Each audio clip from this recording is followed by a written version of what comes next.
beautiful people, thank you so much for tuning into this channel.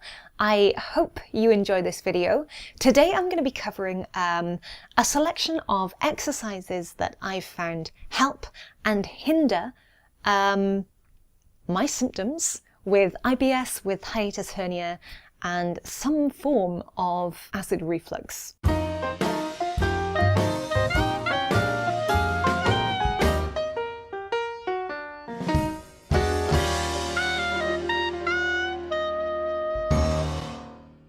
So first I'm going to go through a few of the exercises I find that trigger my symptoms and the exercises that I generally try to avoid. Firstly, jumping up and down. Now, bouncing in any form really tends to set off my symptoms, I presume because we're throwing and bouncing acid up and down, which can then escape your stomach and affect your esophagus. Anything with inversions, putting your body in an upside down position again is going to allow that acid to leak out into your esophagus if you have problems with a faulty valve. I find that it makes me feel really uncomfortable from the belly button upwards. A lot of inverted positions, so for example in yoga, if you're doing the downward dog, or even if you lean forward too far, I find that it really makes me feel like I can't breathe. Certain muscle building exercises.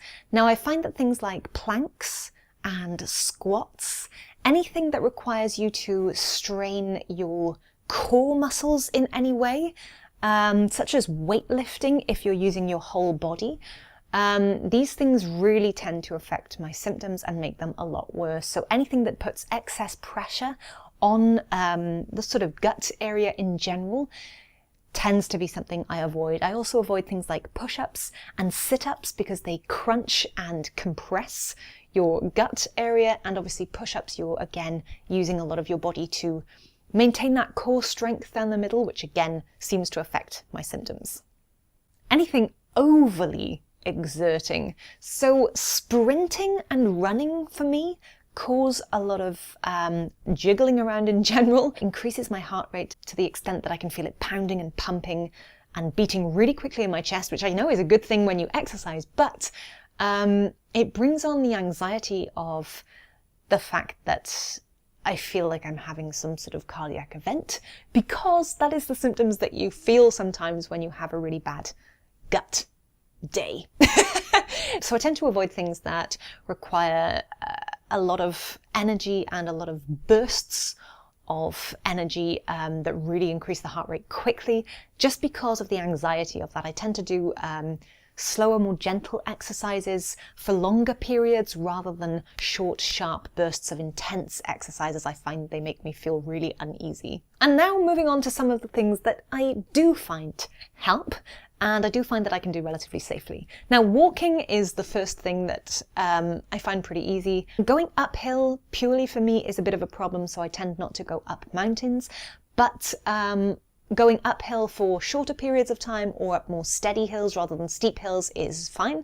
Again, if I'm having a bad day, I tend to just walk on flatter surfaces. If I'm having a good day, I'll take a few hills. Going for walks at the right time is also key, so you don't want to go immediately after a meal, but you don't want to leave it too late. You don't want to go when you're hungry. That is the worst thing you can do. So you need to find a balance of going for the right amount of walking exercise in between certain times of meals, not immediately after and not when you're absolutely starving. Certain yoga positions. Now I find that a lot of the standing yoga positions are okay, a lot of the sitting yoga positions are okay, as long as I'm not putting too much pressure on my gut and as long as I'm not inverted. Most yoga positions tend to be fine.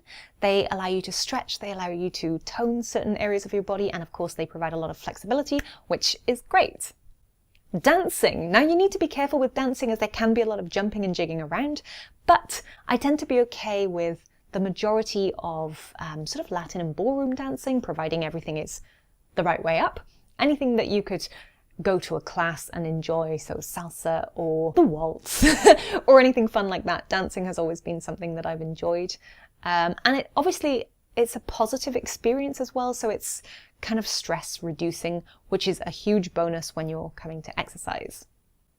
Isolated weightlifting. So weightlifting for muscles in the arm. Obviously, if you're weightlifting here, you're not using your core body strength so much. It doesn't cause you symptoms if you do isolated lifts. So you can do isolated lifts for your legs, your extremities, and ignoring your core muscles helps if you want to sort of build and tone muscles and certain body areas. I keep doing this and I have no muscles. So these are the exercises that I attempt to do and the exercises I try to avoid. Anything that you can do to not put too much pressure on your core, especially if you're having a bad day, is gold. Obviously, there are a lot of videos out there that suggest that building your core strength can help with managing the symptoms. I had a lot of core strength before these symptoms came on because I've always done a lot of dancing. And I've always been quite active. So it wasn't a lack of core strength that actually led to these problems. I don't know why they came. I'm not entirely sure. It doesn't seem to work for me. If it works for you, great. But these are the things that I do to try and keep everything as easy, smooth, and happy as possible. I hope this helps you guys. Best of luck. I hope, you have more good days than bad days. That is what we're all aiming for. Don't forget, if you have comments, questions, or suggestions, leave them down below, and hopefully I'll be able to answer some of those, or at least just let you know you're not alone in this. It is scary, but it's a learning curve, and we will learn how to make life more fun. Thanks for watching. I'll see you guys next time, and until then, stay happy, stay safe, and stay well. Bye.